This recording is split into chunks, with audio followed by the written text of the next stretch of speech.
Welcome. We'll make a beginning now. As I begin the first of these 4 talks in which I want to draw out the wisdom of the monastic tradition as it applies to us, it's a great pleasure to have you here. Monks and nuns are crazy people who turn their backs on their God-given rights to independence, possessions, and marriage in order to shut themselves up and pray all the time.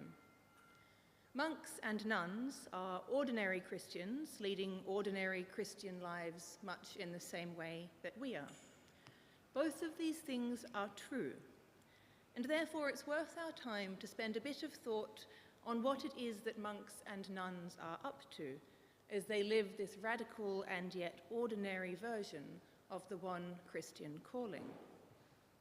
Lent is a fitting time in which to do this, a season when by our own disciplines of fasting, almsgiving, and prayer, we clear out a little more space than usual in our lives for God, allowing us to see the shape of what He is up to within them. This clearing out of space in order to look at God is exactly what monks do. The monastic life is the ordinary Christian life stripped back and decluttered in order to show its shape more clearly. In the Rule of St. Benedict, a document from which we will be hearing consistently throughout these weeks, Benedict describes the monastic life as having a Lenten character at all times. And he defines what that Lenten character might be as offering God something of our own free will in the joy of the Holy Spirit over and above the measure prescribed. That emphasis on both freedom and joy, I think, is a very useful one to bear in mind as we begin our Lenten journey, and it's a typically human and warm example of monastic wisdom. We have a treasure house of wisdom in our inheritance from the monastics and in the monks and nuns of today.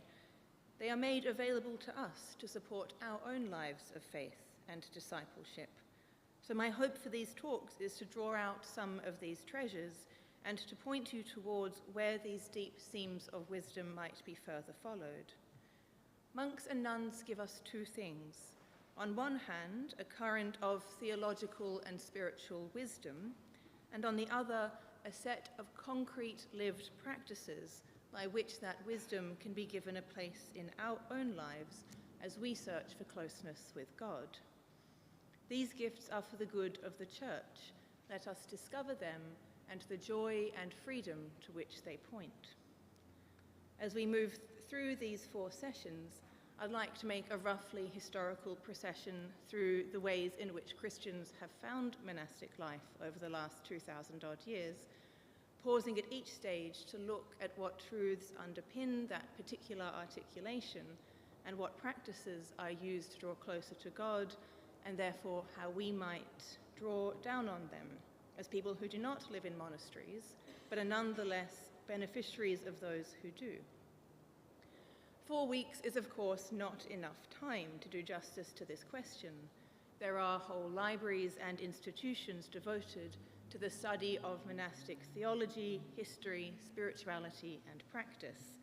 I do not pretend to you that this will be a comprehensive survey. Rather, these are some jewels, some highlights from the treasures we have been blessed with and with which I've been lucky enough to come into contact through my life in ways which have been fruitful and transformative. We will start this week with the Desert Fathers and Mothers, the first generation of Christians who struck out in this radical new way of life. We will speak about them today, but we will not leave them behind, because the wisdom of the desert runs through every generation of monasticism. My interviews with monks and nuns of various orders in different countries and in different denominations never concluded without at least one reference to those first monks and the tradition which they began. Next week, we'll spend some time reflecting on the father of Western monasticism, the great Saint Benedict of the 6th century, who distilled and applied the desert tradition to a form of life oriented to community, to liturgical prayer, and to the virtue of balance. We will consider the rule which he wrote, one of the treasures of spiritual insight in the Church, and how it is used to this day both by monks and nuns, but also by other Christians. In the third session, we will turn to the Carmelite tradition, who began their life as hermits on Mount Carmel in the Holy Land, and then in the 13th century adapted to life in Europe. They are characterized by the towering figure of Saint Teresa of Avila, who led a reform on the way that the Carmelites lived their charism, which will give us an opportunity to consider what the heart of that particular call is, of prayer as an intimate relationship with God, and also what the broader question of reform and renewal have meant for Carmel and might mean for us. Our fourth week, in a way, continues this question of renewal as we turn to the re-emergence of the religious life in the Anglican world after the Reformation, and consider why, even in the face amped out, the drive for some Christians to live in this way simply will not die. And mid-19th, and the argument, we can discover what particular contributions Anglican and the unique way in which pattern of life. Basic framework of history and practice which is the absence of any representation, as well as of what we call orders such as the Jesuits. This is not because they have. My focus for these talks of the monastery, physical, which is set apart as a place committed to staying put for those who have made themselves available to God as they search for him and hold open that space for others. It is a different dynamic through their own beautiful service of God with zeal and faithfulness, serving him in the poor and vulnerable. A word or two as we begin about my own biases in this project. I was a nun before I was a priest. I was a nun in an order of Anglican contemplatives in the south of Wales. I left the monastery after 2.5 years before taking vows in order to offer myself in this diocese as a candidate for ordination. I am profoundly blessed to remain in close relationship with my former sisters through visits, letters, and the incredibly useful modern technology of the Zoom. These years of my life were an inexpressibly transformative experience. To live in a way which is from dawn till night constantly oriented solely and exclusively towards prayer, and to live in intense communion with other women who have made this commitment, changed me. It informs and will always inform how I now understand God, other people, and myself, and therefore how I live out my faith and how I minister. This is why I chose this topic, to share some of what I've been privileged to receive and know how directly ancient practices and insights are relevant even for this decidedly non-monastic community. And I know that I'm not alone. A number of members of this parish are friends or oblates of religious orders. You make retreats at monasteries, or you have encountered the writings and wisdom of some of the people we will meet in these talks. You understand that the insights of monasticism are not the special preserve of an elite class of professional Christians, they are for all of us. This has always been the case. The monasteries, from their origins in the desert and onwards, are primarily lay institutions, the domain of the ordinary baptized Christian, rather than those within the hierarchies of the church. The monastic life, quite crucially, is not a sacrament in and of itself. It is not categorically different at base from the life of any other Christian. I remember while I was in the convent as a postulant, feeling somewhat snubbed by this fact, that our life, which was so all-consuming and so fruitful and so holy, didn't, quote-unquote, deserve to be regarded as a sacrament of the church. My mistaken line of thinking wasn't helped by my sidelong glances out into the world where some of my friends were training to enter the sacramental priesthood. I was wrong. The truth is that the monastic life is a sacramental way of being, but not in a stand-alone way, because the monastic life is the baptized life. It is a way for a Christian to live out the calling and commitment which they made at their baptism, which is common to all of us, the call to turn to Christ and to live in him. In the rule of the order to which I belonged, this is phrased as a commitment for each sister to appropriate her baptism into both the life of Jesus and also into the particular way in that life is lived out in a particular place and community. The universal and eternal, the life of God, is anchored into the local, specific, and relational, and it is baptism which holds it together. The incorporation of one individual into a new, unique, but shared identity as a member of the body of Christ. This is true of all the baptized, and one of the critical functions of the monastery within the church is to make this visible and explicit by a witness of stability, faithfulness, and clarity of purpose. I quote now from Donald Allchin, who was a theologian of the religious life in the Anglican context, writing in the last century. Allchin says, "All Christians are to be in the world but not of the world.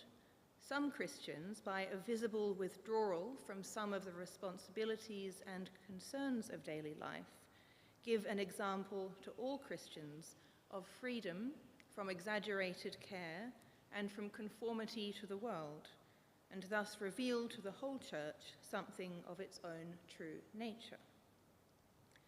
He is saying here that the monastic life reveals the claim laid on all of us to turn to Christ and to love him above all and in all, to prefer nothing whatever to Christ, a phrase I've taken from the rule of Saint Benedict.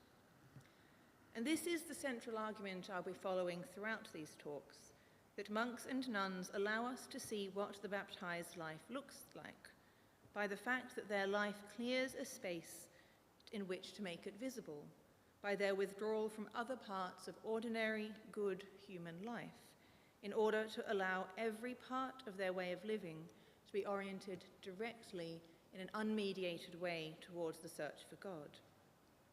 All Christians are called, and I do believe that we are all trying, to live lives of integrity, in which everything that we do springs from and leads towards our love for God, as we have vowed at baptism to turn to Christ. A wholehearted and entire gift of the self to God is not the exclusive domain of the monk, it is for all of us. The monk, by pushing this to its logical conclusion, makes the thing that we have in common with him visible, of that clearing away of space around it. The monastery shows us baptism under laboratory conditions, so to speak. And I will come back to this idea again because I think it's quite key. It gets us away from an unhelpful stereotype of the monk or nun as cut off from the world in indifference, naivety, and irrelevance. And it also frees us from the idea that the work of living the Christian life comes any more easily inside the monastery than it does on the outside. It's simply not true that a monastery is a place for people who are already holy. Rather, it is for those who are trying to become so, and who know that the monastic life offers a concrete set of practices through which one may learn.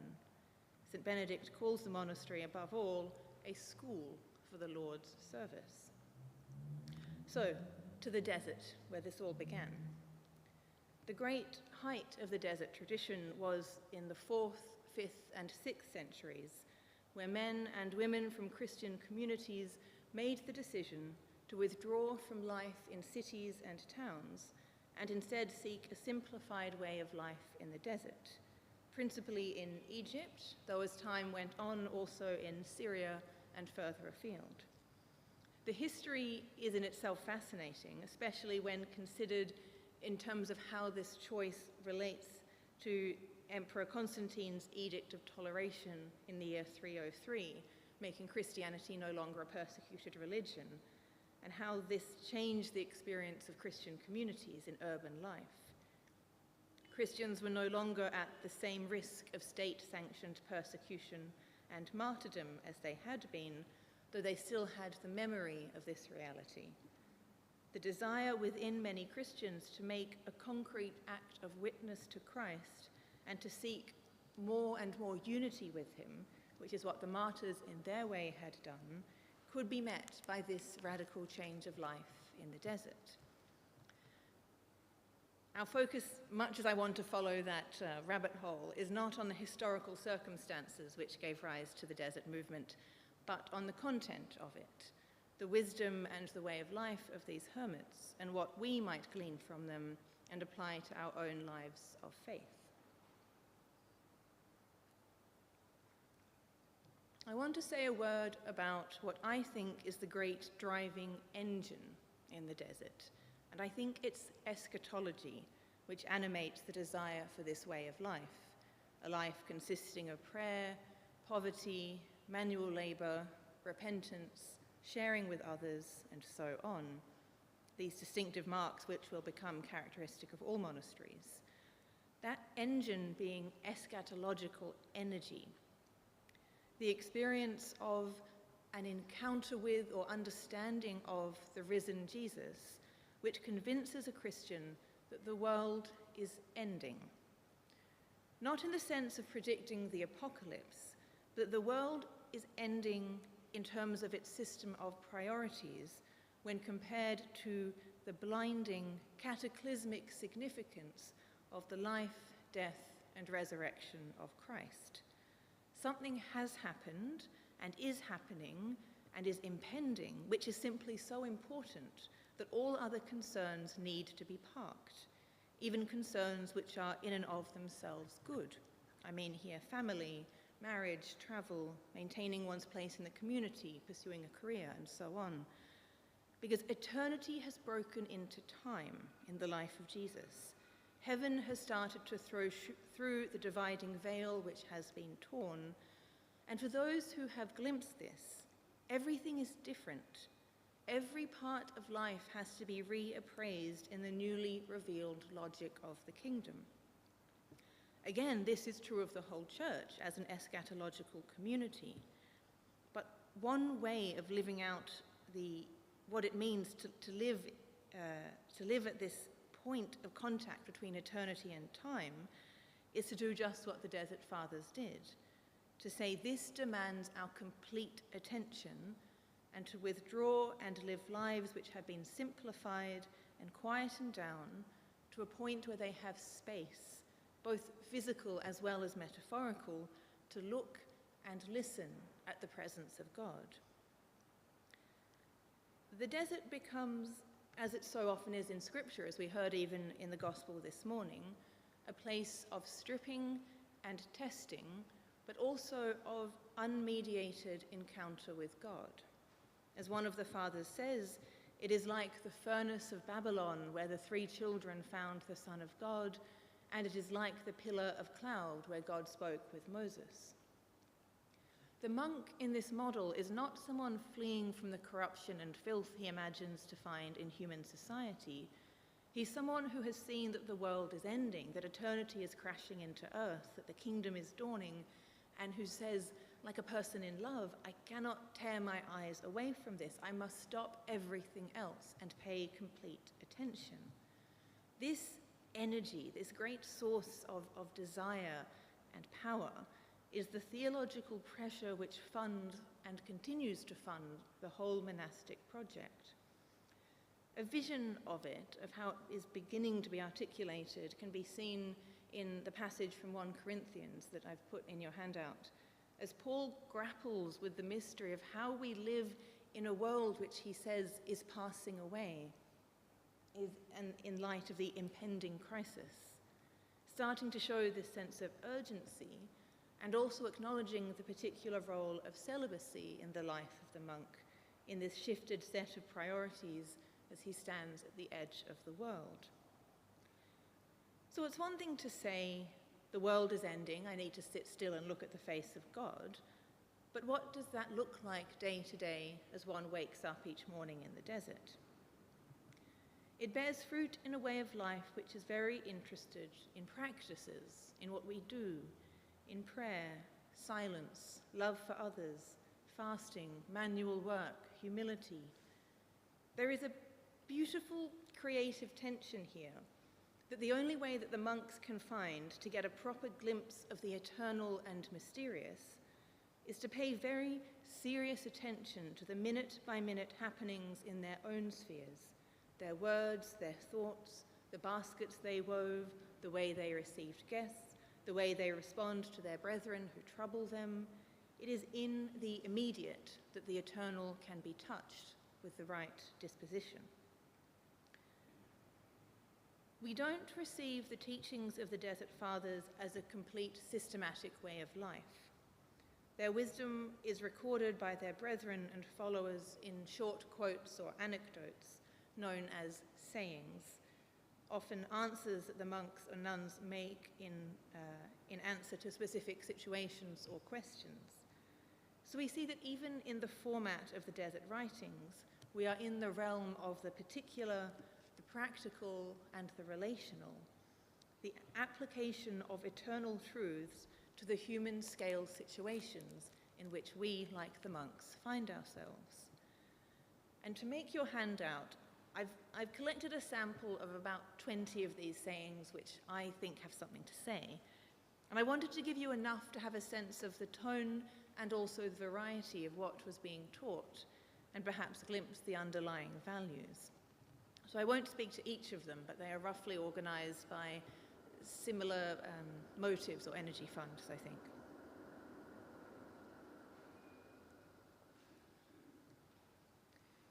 On the one hand, the reputation that the desert monks and nuns have for strictness in asceticism is deserved. Their enunciation of the worldly world is deadly serious.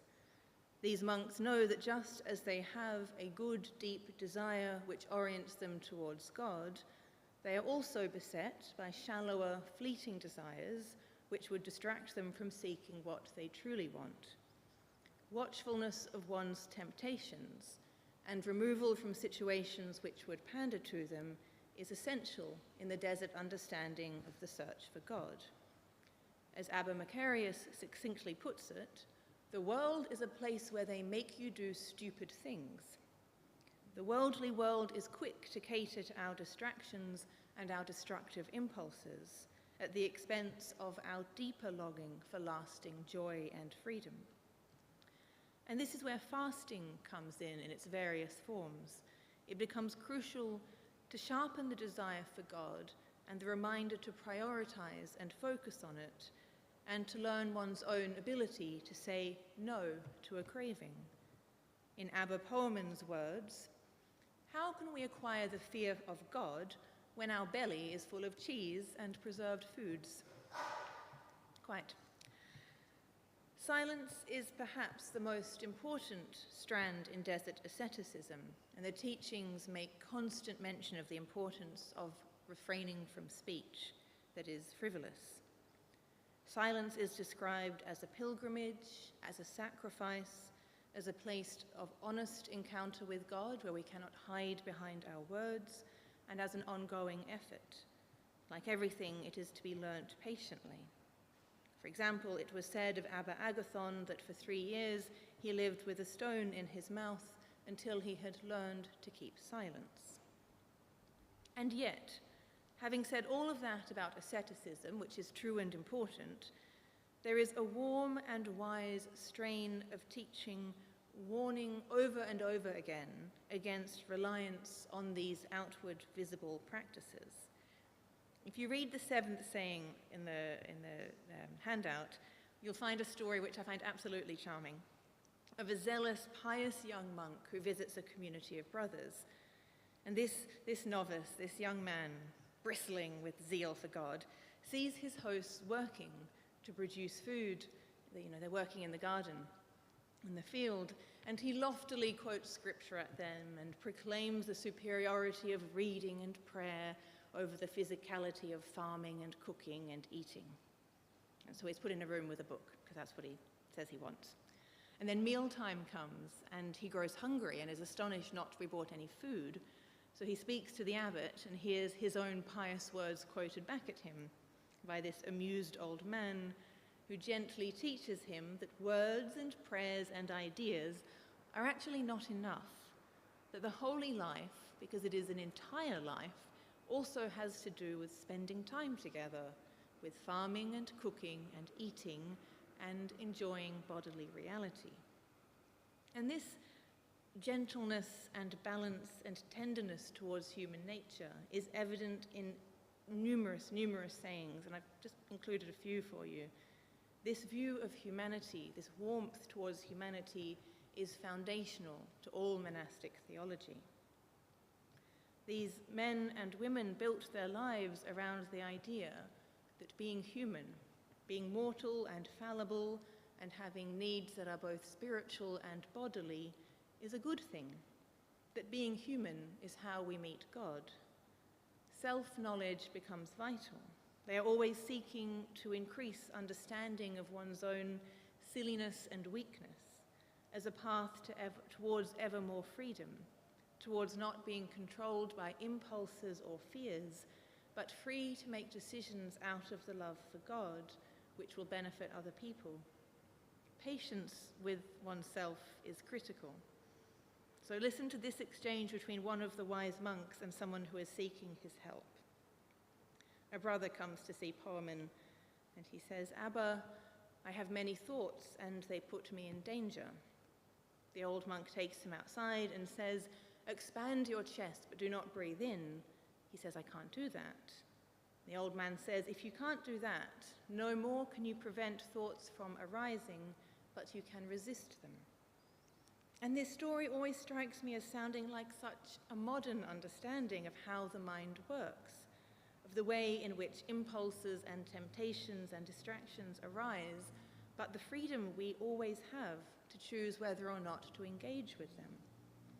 This freedom cannot be reached without first being honest with ourselves about our own potentially destructive and sinful thoughts and desires and the very real danger they can bring. It is this honesty which is the means to set us free from their power. Self-knowledge in that form, which is grounded in trust of God, is simply what is meant by the great monastic virtue of humility, which Amma Theodora, one of the Desert Mothers, calls the only weapon that can be victorious over demons, much more than fasting or separation from the world or long vigils, because humility is grounded in love and trust of God, which the evil one can never understand or imitate. Another manifestation of this humility in the desert is the monk's acknowledgement that there is not only one way to live a holy life. They had found the desert to be the way for them to become closer to God, to become wiser and more joyful and more free. But they knew and taught that holiness and wisdom and all virtues were to be found in many ways of life. And I think it's significant that Saint Anthony, who is perhaps the most famous desert monk of all and regarded as the holiest, has a famous saying about there being a doctor who lives in city who's holier than he is, who lives an ordinary life of work and being in the community, giving what he can spare to the poor and saying his prayers. Anthony says that is as much a way of holiness as fasting and prayers and vigils in the desert. Sanctity is never walled off for the elite. It is the invitation from God to every human heart in his desire to be close to us. Another thread of desert teaching which always strikes me as so prescient in anticipating modern psychological wisdom, and here I'm just showing chronological snobbery, I think we're the only generation to have ever paid attention and worked things out. is their understanding that the monks have of how damaging shame can be to the soul. Abba Sisoes says that shame and fear are what lead to sin. He understands that this kind of mental trap is the handiwork of the evil one. It is utterly opposed to the freedom of the children of God, those who trust in God's mercy and know that when we sin, as we do sin, we can access that mercy through honesty and penitence. Shame of the type which would try to make one hide from God is one of the works of the devil which we all renounce at our baptism. And the practice of each brother and sister in the desert having a trusted mentor in whom they would confide their most troubling thoughts, memories, sins, and temptations is understood as one of the necessary pillars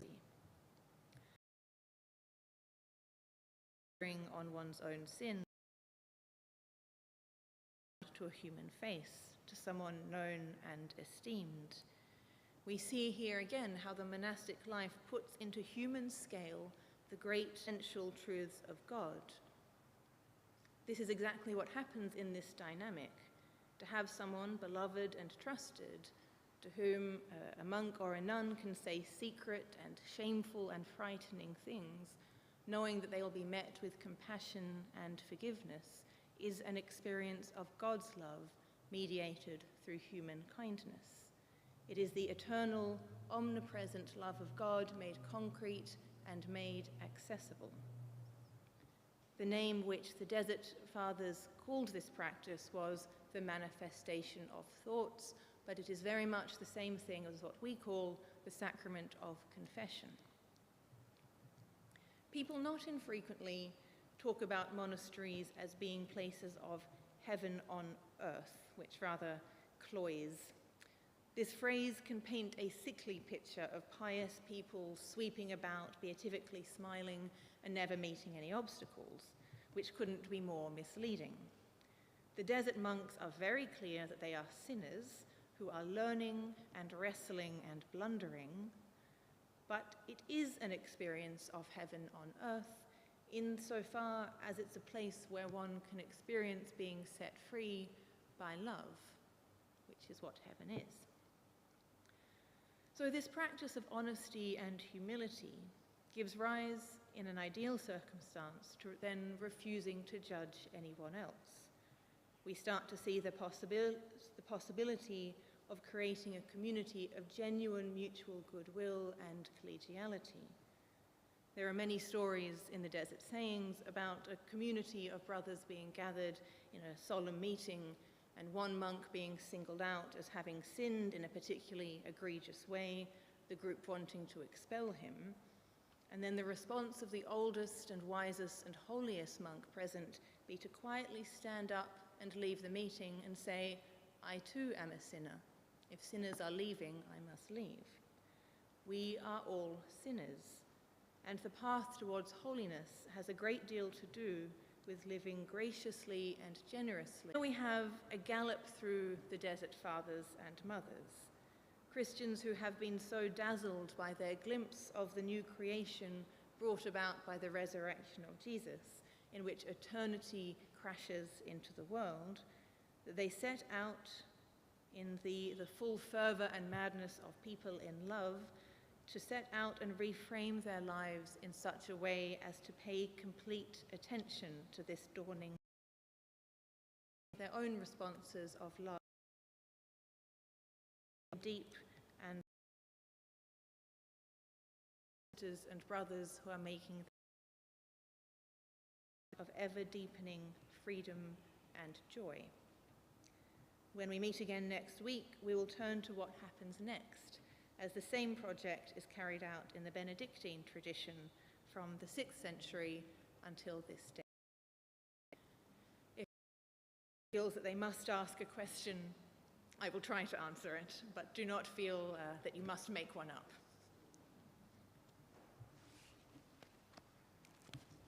Excellent, thank you.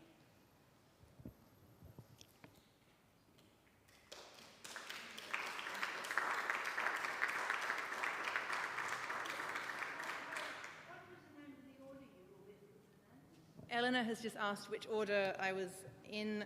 The Society of the Sacred Cross, who live at Timawa Convent in the south of Wales. SSC, yes, not to be confused with the other SSC, which is for male priests. We sometimes got their mail, though, which was quite amusing, and we would always forward it on. Not at all. Bless you.